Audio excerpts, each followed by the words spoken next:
Sampai di sana, oh ternyata yang lebih berat dibandingkan dengan saya banyak gitu. Kenapa saya harus sedih? Kenapa dia yang sudah bertahun-tahun bisa aktif ya, bisa move on dari penyakitnya dan bisa berprestasi? Kenapa saya tidak gitu?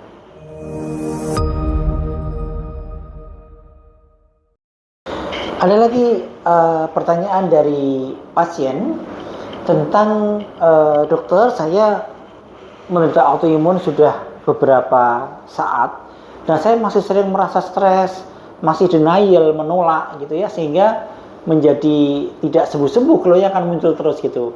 Ya jawabannya betul, memang kalau orang itu sudah terdiagnosis autoimun kemudian dia menolak dan kemudian dia mengurung diri di kamar, kemudian tidak mau bersosialisasi, maka yang terjadi adalah dia semakin flare, semakin aktif penyakitnya gitu.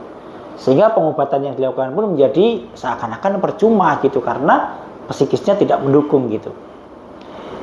Maka saya sampaikan di beberapa video saya juga bahwa psikis merupakan salah satu faktor yang sangat penting ya pada pengobatan pasien-pasien dengan autoimun gitu.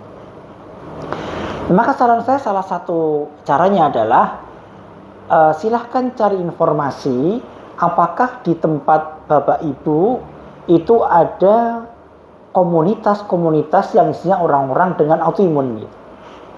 Sekarang mulai banyak sekali komunitas ya. Di Solo sendiri ada namanya Yayasan Titari ya, silahkan datang ke Yayasan Titari, nanti akan ada komunitas di sana yang isinya banyak sekali pasien autoimun ya, ada SLE, ada RA, ada Sjogren, ada skleroderma, kumpul semua di situ. Di Madiun misalnya ada Griyayara misalnya, kemudian di Bandung ada Samsi Duha misalnya, kemudian di mana lagi, di Malang ada, di Medan ada, hampir semua yang ada reumatologinya di situ biasanya ada komunitas-komunitas autoimun. Maka saya katakan ini sangat penting sekali komunitas itu, karena dia pasti akan mensupport pengobatan-pengobatan yang ada gitu. Apa yang bisa dilakukan di komunitas itu? Maka di komunitas itu saudara-saudara sekalian, Bapak Ibu sekalian akan bisa sharing dengan teman-teman yang ada di sana. Ya.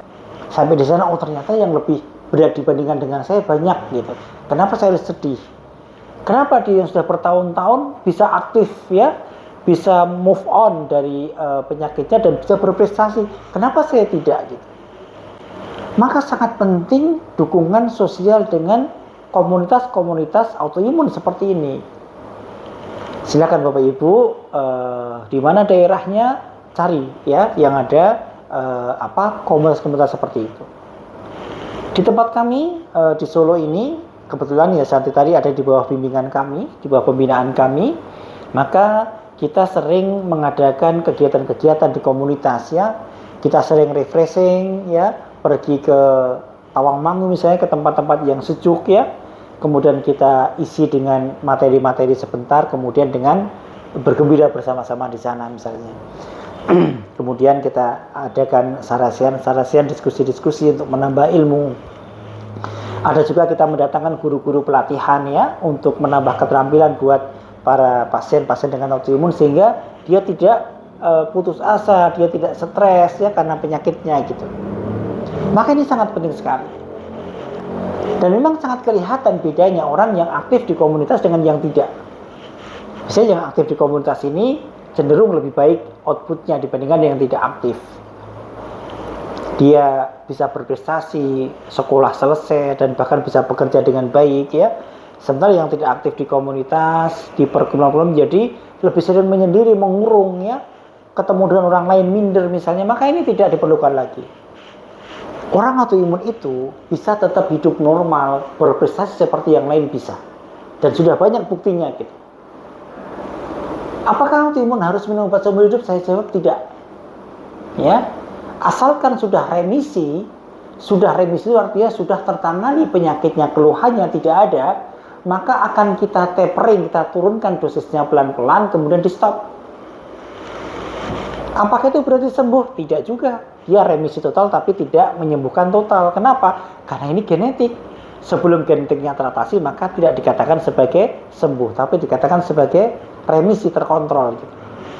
Maka suatu ketika ada faktor pencetus datang, penyakitnya muncul lagi, ya kita berikan obat lagi gitu. Ya, jadi sekali lagi komunitas-komunitas sangat penting untuk penyintas autoimun apapun itu. Dan sekarang sudah ada nih komunitas khusus skleroderma sudah ada, khusus Sjögren syndrome sudah ada, SLE sudah ada, RA sudah ada, vaskulitis sudah ada. Silakan di searching gitu kan. Nanti akan ketemu alamatnya. Silakan bergabung di sana dan kemudian silakan berprestasi di sana bersama dengan teman-teman yang lain, dan tentunya setiap komunitas itu pasti akan ada pembinanya ya. Dan itu nanti akan bisa menjadi tempat untuk konsultasi, pengobatan dan lain sebagainya.